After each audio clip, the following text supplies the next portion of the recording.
धवलगिरी का साम्राज्य अपने न्याय, समृद्धि और अनुशासन के लिए प्रसिद्ध था। वहां का राजा दूरदर्शी और शांत स्वभाव का था। उसने जीवन भर राज्य को परिवार की तरह संभाला। जब वह वृद्ध हुआ और उसे अपने अंत का आभास हुआ, तो उसने अपने सबसे विश्वासपात्र मंत्री को बुलाया।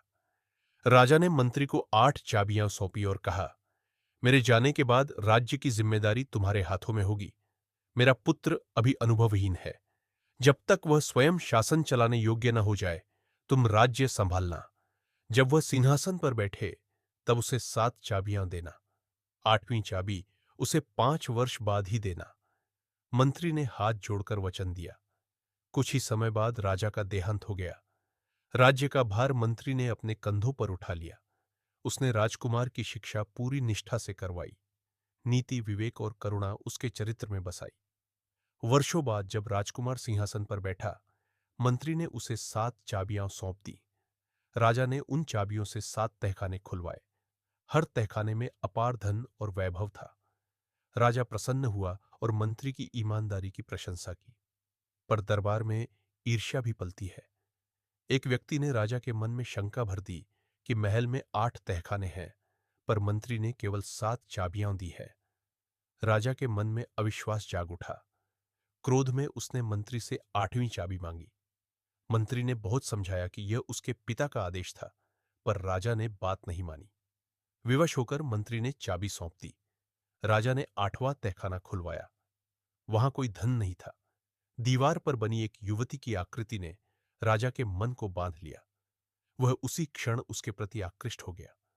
उसने भोजन छोड़ दिया और मंत्री को आदेश दिया कि वह उस युवती को खोज कर लाए। मंत्री व्यापार का वेश धरकर दूर देशों की यात्रा पर निकल पड़ा। 1 वर्ष के परिश्रम के बाद उसे ज्ञात हुआ कि वह आकृति एक दूरस्थ राज्य की राजकुमारी की थी। सब कुछ जांचने के बाद वह लौट आया और राजा को साथ लेकर समुद्री यात्रा पर निकल पड़ा। खिलौनों और अद्भुत वस्तुओं के बहाने राजकुमारी को जहाज पर लाया गया। जहाज ने तट छोड़ दिया। प्रारंभ में भय और रोष था, पर राजा के व्यवहार और उसके प्रेम ने राजकुमारी का मन शांत किया। यात्रा के दौरान दोनों एक दूसरे के निकट आ गए। यात्रा के अंतिम दिनों में मंत्री ने कुछ उड़ते प्राणियों की बातचीत सुनी। उनसे उसे ज्ञात हुआ कि राजा पर 3 घातक संकट आने वाले हैं। यदि वह किसी को कुछ बताएगा तो उसे कठोर दंड भुगतना पड़ेगा। मंत्री ने निश्चय किया कि वह मौन रहकर भी अपने स्वामी की रक्षा करेगा। तट पर उतरते ही राजा जिस घोड़े पर चढ़ने वाला था, मंत्री ने उसे मार डाला। राजा क्रोधित हुआ, पर मंत्री चुप रहा।